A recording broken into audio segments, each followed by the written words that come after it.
Hello. Yeah, so today we are going to show you a bit of Fontra, try to make a live demo, so there might be some surprises as well. But we start with a few slides. We all, as Thomas said, we run 2 workshops, Monday and Tuesday this week. It was quite nice, and we have already had a few results, very interesting. So the students were able to collaborate on the same project, on the same typeface. And this is one example that will load, hopefully, yeah, using variable components. So they had some fun, and doing that at, I think it was a group of 5 students in a couple of hours, shaping letter forms with variable components. So they react to the weight axis, and so that was just one example. But where Fontra comes from, initially we developed this tool internally for our own needs for CGK typeface design. So, and we needed we had a collaborative tool based on RoboFont with a database, and we needed to collaborate with several designers together on the same project. But we also had to use to have fast and live interpolation. So, and RoboFont kind of reached the limits to our needs. So we decided to try develop something purely browser-based and cross-platform, by the way.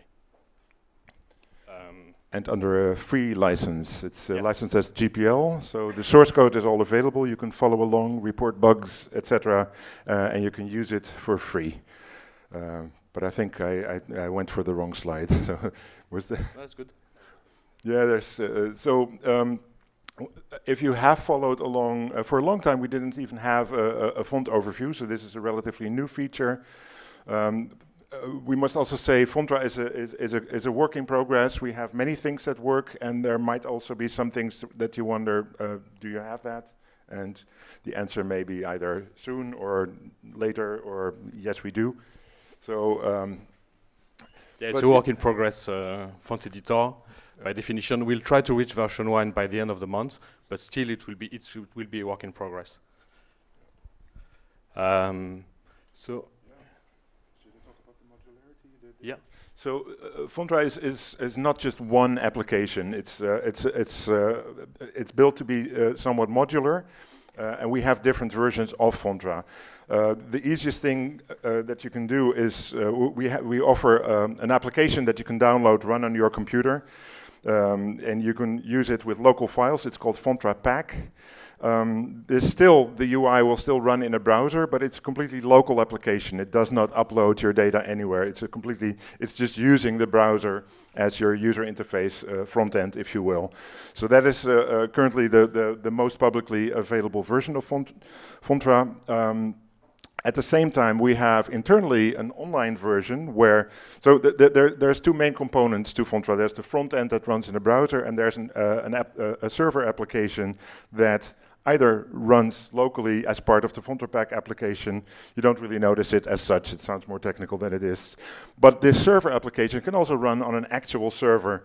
And we have, so far, internally an option where you can log in for our team, and people can work collaboratively without installing anything. They just have to log into that website.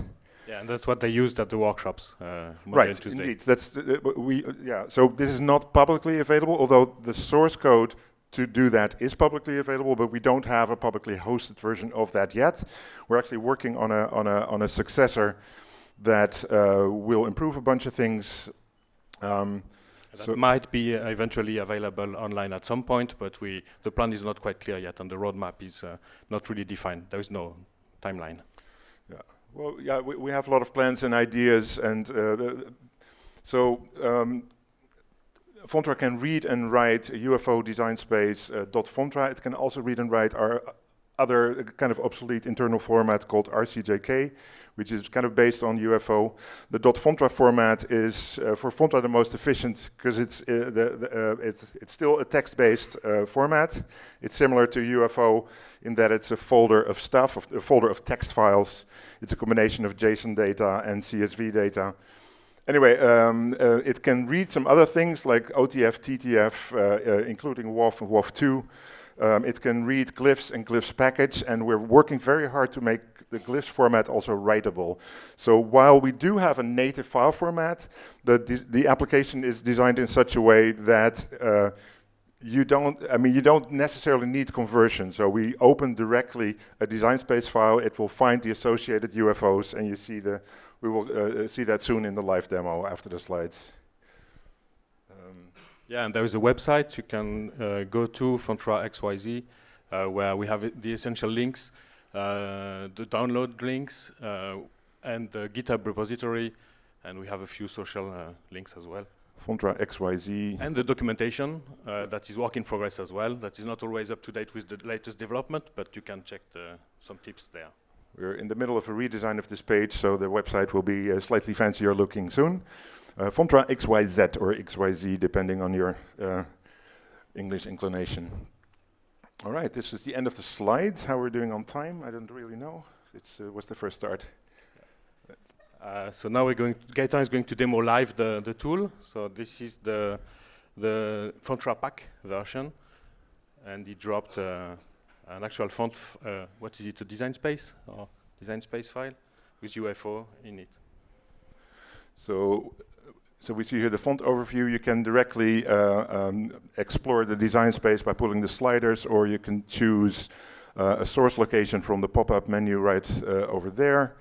You can filter by glyph name in the search field at the top, but there's one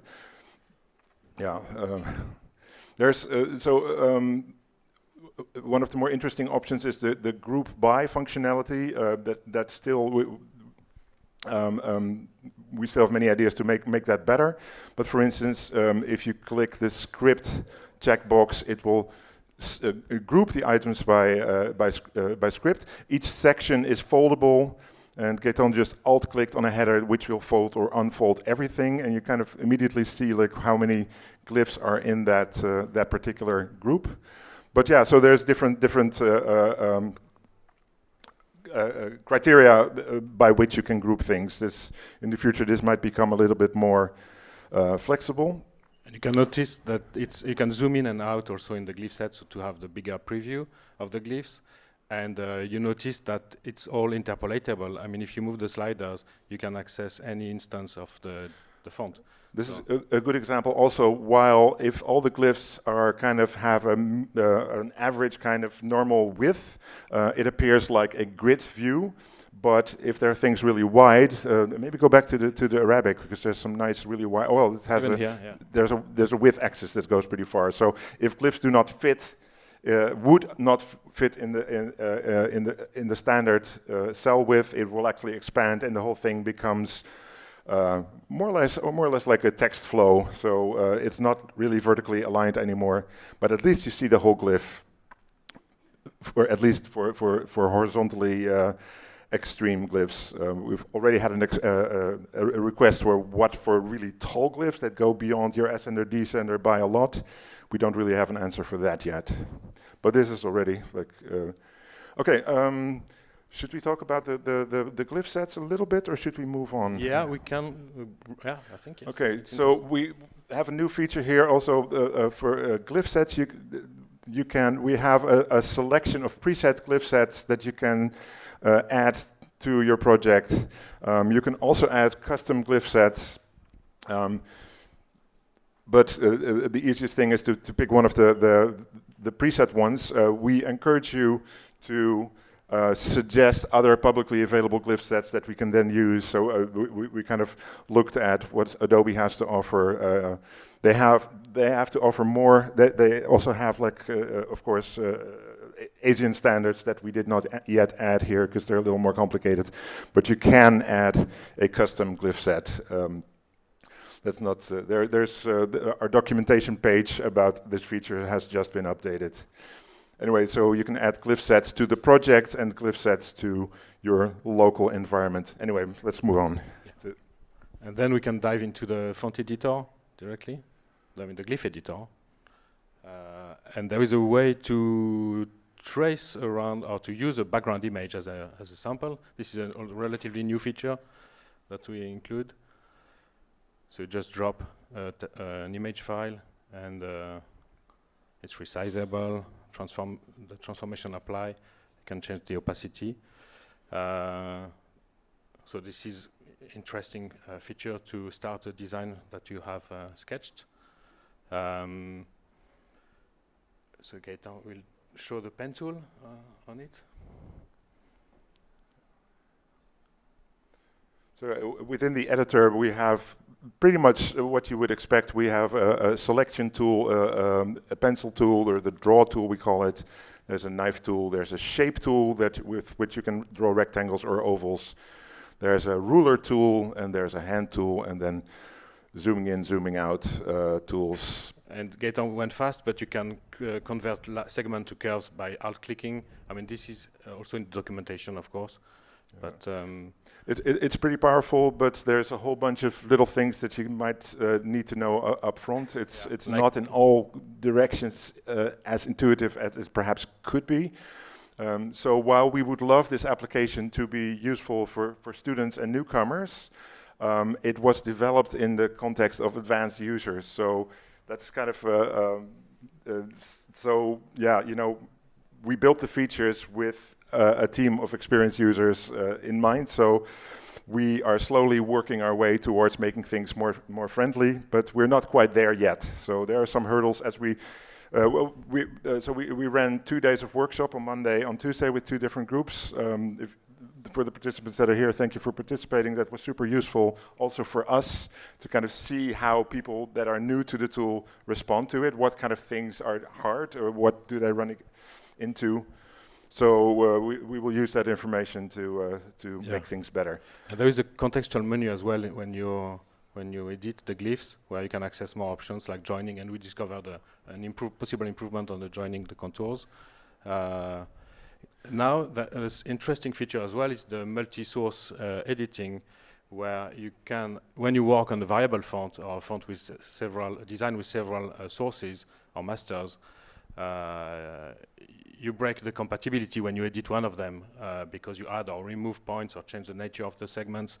So a good feature of Fontra is that you can edit all of them together or several at once and retain the compatibility, because every change will apply to all the masters at once. So all editing operations do their very best to keep interpolation compatibility. That includes the knife tool, that includes adding points, deleting points, it includes the drawing tool. We have a remove overlap function. That is one of those cases where you cannot really fundamentally make it work across all sources. So that's kind of one of the exceptions, but pretty much all the edit tools do their very, very best to keep everything, well, the sources that you select. You can make edits across all sources, but you can also individually select, I want to move some points only in these 2 sources, et cetera, et cetera. And now we can step into the next feature, which is the related glyphs. This was developed before we had the font overview, and it's very useful to navigate the glyph set. Say you have a glyph and you want to see what it's made of or what it could be used in, and it's linked to the Unicode database composition, decomposition, so you can see what glyph is used. There's several criteria of how glyphs can be related. It could purely be based on component relationship, and it goes back and forth. So if you are at a component glyph, it will show you the glyphs that use this glyph as a component. It also shows relationships based on glyph names. So if you have an A and an A alt, the A alt will show in a different section. But likewise, what is super useful is that if you select like a combining accent, okay, let's see, can we do it by, so yeah, sometimes you can get similar information in 2 different ways, so either based on the component relationship or based on Unicode composition. So you can, and we can select multiple cells in this one, and double click it, or just make that enter into your text view. The text view is not a single line; it can be multiple lines. For now, it's just a single space in design space. You cannot have one line in bold and one line in light, for instance. That is something that we would want for the future, of course. There's a whole bunch of things that are kind of obvious that you would want, that we somehow haven't got round to.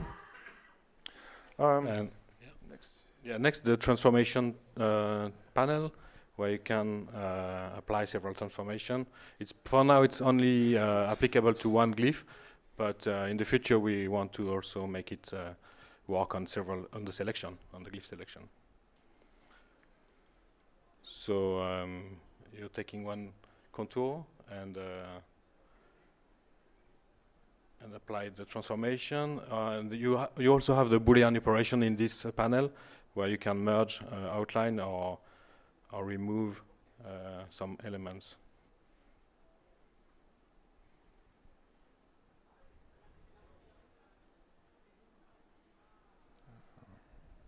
You want to show the transform selection, maybe?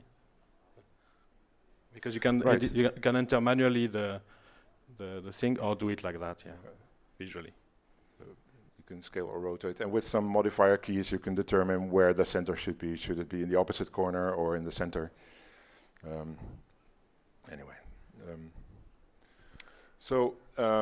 Our goal is to build a font editor that is fully self-sufficient, that anything you may want to do, you can do here. Yet, for us, it's super important that it is a tool that you can use in addition to other tools. So we have pretty good integration with RoboFont. You can copy-paste back and forth the apps, but you can also have the same project open in RoboFont and in Fontra at the same time. Fontra likes to pretend it's a web application, and to a large extent it is. So it doesn't have a save button. Things are just saved immediately. It has pretty good undo, but if you want to make sure you don't mess up things, you better start playing on the backup. Of course, as is usual advice. So with glyphs files, we will intend to do the same thing. And recently we added the export and convert, so you can open TTF, export it to Design Space plus UFO, or the other way around. You can also build your fonts very simply like that. And now we can show some kind of funky thing with the nonlinear interpolation. Yeah, if you've seen Lawrence's presentation, or the part about AVAR2, with which you can do HOI, higher order interpolation. We tend to call it NLI, nonlinear interpolation, because that gives us less trouble with the underwear guys. Because they kind of claim that name and are a little bit protective, as it were. But so we have plans to make nonlinear interpolation more accessible. I mean, we can, as you see, we can actually have nonlinear interpolation working live here, but it's kind of a pain to set up, and you kind of have to understand how this stuff works. So we are working on ideas to just make this really more accessible. So while one thing to highlight, so this is done with an AVAR2 like mapping that you can author AVAR2 with Fontra. There's maybe to show it later if we still have time. But what you see here, so this particular font is set up that there's a secondary axis. The main axis is called bend, but there's a secondary axis that has to move in tandem with the first one. That is allowing the nonlinear interpolation to happen. But the AVAR2 mapping, you see kind of the gray slider, the secondary sliders under each slider. That shows kind of the movement that is determined by the AVAR2 data. So you pull the top slider, but you actually see the result of the second slider also moving. So it's kind of what we call the effective location. So if you want to add AVAR2 features to your design space-based project, you can do that more or less in Fontra. I mean, there's still the interface is pretty raw in the sense that you kind of have to understand quite a bit about how AVAR2 works, or how these kinds of mapping works, Because we also noticed if you just try to add some stuff randomly, things behave weirdly or unintuitively. Anyway, we should move on. Yeah, that's what Just was talking about, the font info, where you can change the cross-axis mapping. This is the detail of AVAR2 things, but we're not going to dive into this now. So this is, maybe click one more time on the axis panel. So this is our UI where you can add new axes. You can also add AVAR1 mapping, the normal... yeah, it's very close to what the design space representation is, so it may not be straightforward to understand, but we'll document that, and we'll improve the documentation as well, maybe the UI too. And there's actually, at the moment, we're running into some bugs in this area, especially when saving to design space format. So be a little careful. This will be fixed soon, but there are some existing issues. Yeah, this is, if you want to play with the nonlinear interpolation, there is this repository, public repository, where you can actually generate the off-curve location of the interpolation for enabling such rotation or nonlinear interpolation. So it's all explained in the README, where there is a RoboFont extension and a RoboFont script and Fontra as well, way of do it. How to do.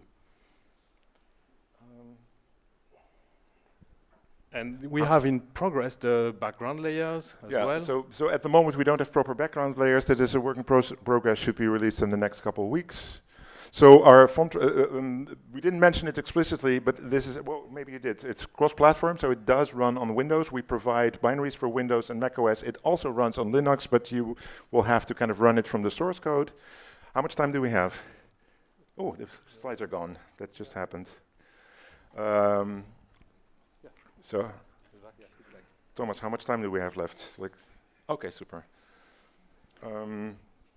Yeah, we'll show probably the variable components and the local design space. We talked about the font design space, but we have this specific thing in Fontra, which is similar to the glyph smart components in a way, but it's slightly different. We call that variable components. They have their own local design space. In a way, it's a variable font for a single glyph. That's one way to look at it, right? So a glyph can have its own axes. It can have its own sources or masters that belong to those axes. And so here we see kind of, if you make it, this particular one is quite complicated. It has a whole bunch of sources and a whole bunch of axes. And here we play around with the possibilities of this particular glyph. Now, but if we go to the glyph where it's being used, so the glyph on the left now uses this one. And we see on the right-hand side the information of how this glyph, how this component has been placed. So there's some general information, but there's component number 4. This particular character is made of 4 components, and there's it shows what is selected. So let's select maybe the one that we were looking at there. So you see the name of the base glyph. That base glyph name you could edit to make it refer to a different one, but it has transformation parameters. Normally in a regular font project, components, you can move them around and you can scale them. We decompose these parameters into a separate rotation thing. So within Fontra, you can have within your design space things be at a different rotation, and the rotation will actually interpolate correctly. That would not work with other ways. I mean, but to the point. Underneath the transformation section, there's a location section. So that is how this character uses this component with these parameters that can all be fine-tuned, and that also can be set differently per source of the glyph. So this one has, does it have a bold, this one? This character, yeah. So so here we're pulling the font level weight slider, and we have the one component selected, and you see here how the sliders interpolate between one and another. I mean, fundamentally, this is not all that different for what Smart Components does in glyphs. We feel this is somewhat more powerful, but yeah. This is was kind of a key motivator to build this application, because this principle was used heavily within Asian font development within Black Foundry. Another cool thing is the URL that contains actually the view in it, like Google Maps. If you copy-paste the URL to a colleague, he will see exactly what you were looking at. So for example here, Gaetan pasted from Chrome to Safari, and you stumble on the same view.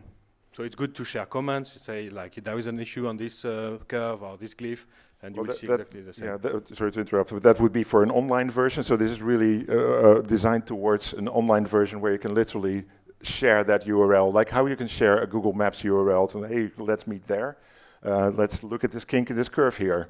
But even locally in Fontra Pack, this is useful just to start a new view with the same settings. So everything about how the view is arranged, the layout, the zoom, selection of glyphs, selection of points is stored in this URL. This is nothing secret. I mean, it looks like a scary binary code. It's just, in the end, it's just a bit of JSON data that is compressed and then again put. The code for that is all in the repository, of course. But since potentially a lot of text could be in the canvas, we try to compress things. So these URLs still get pretty big, and some browsers have limitations. But this has proven to be a super useful feature within the workflows at Black Foundry. And as you say, we have there is two versions: the possibly online version with the server for collaboration, and the Fontra Pack that you may download that is only working locally, but in the browser. So yeah, I think this we're is done. it. Thank you very much.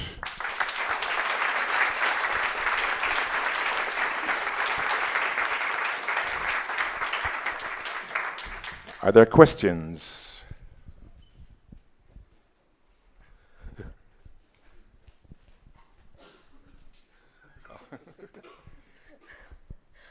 Well, first, thank you for developing this app, because as a teacher, it's really great to have something that is not Mac only. So thank you a lot. You mentioned with the URL that's maybe too long for some browsers sometimes. I wonder if there is other limitations, maybe the fact that it's browser-based. Does it come with technical difficulties? Interesting question. Like we are limited within the browser what browsers can do. When we started developing this, we were actually pleasantly surprised how powerful an application you can write that runs right in the browser.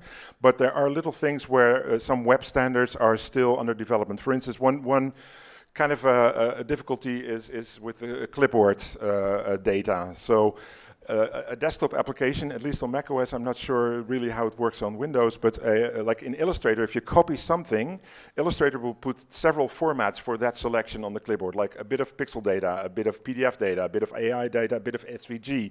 And then when you go to the target application, that target application can choose, okay, I would prefer SVG, or I prefer PNG. But within the browser environment, I mean, there are some developments happening here, but it's not properly supported over all browsers. We're pretty much, at the moment, limited to the plain text format. So luckily, Illustrator puts plain text SVG on the clipboard, so we can paste right from Illustrator into Fontra. We just received an issue this week that apparently this does not quite work with Figma or Inkscape. So we have to kind of see what causes that exactly. But similarly, like RoboFont is nicely putting glyph GLIF data on the clipboard, which we can parse. Likewise, we can. And the other direction is that if you want to paste from Fontra to elsewhere, you may have to explicitly choose with which application. We have a preference for that. Will you export SVG or RoboFont compatible glyph data or our own JSON data? But it's all text-based, so you can copy something, any selection, a whole glyph, paste it in your text editor, make some changes, and paste it right back. So, but yeah, that's a typical example of some. I don't know offhand now what other kinds of limitations we have. Well, okay, maybe another limitation is like how a web application can interact with local files. So we have this separate application called Fontra Pack that makes that a little easier for us. Fundamentally, that is not even 100% necessary, and we're actually looking into solutions that really run 100% in the browser. But like the web APIs that interact with the local file system, the support for that varies a lot per browser. Like Chrome is pretty much ahead, but of course we don't want to do Chrome only. So those kind of considerations exist. Thank you. We also have time limitation, I'm afraid, but time for one last question by Lawrence.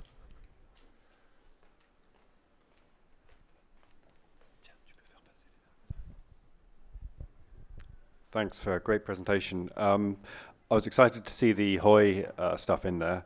I didn't see a way of actually drawing the curves that will then be used by Hoi. Is that part of it? And secondly, is there a way of adding whatever order of Hoi curve you would like? So quadratic, cubic, quintic, whatever you... Well, the thing is, so this is all based on masters. You can put in the number of masters. We even have some way to kind of like share a layer among several source locations.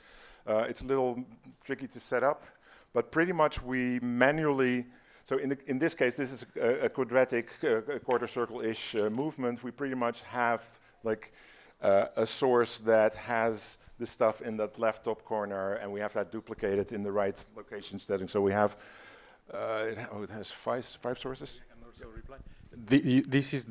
This shape was generated by the extension or the script we have on the Git repository. So that's the way we use for now, but could be integrated maybe in the future in Fontra. Because if you look at those masters, they're completely ugly. They don't make any sense, and they're not suitable for manual editing. It's not the correct representation for sure. So that's what I mean. I mean, so that's work in progress, and we hope to make that more accessible. All right. Thank you very much.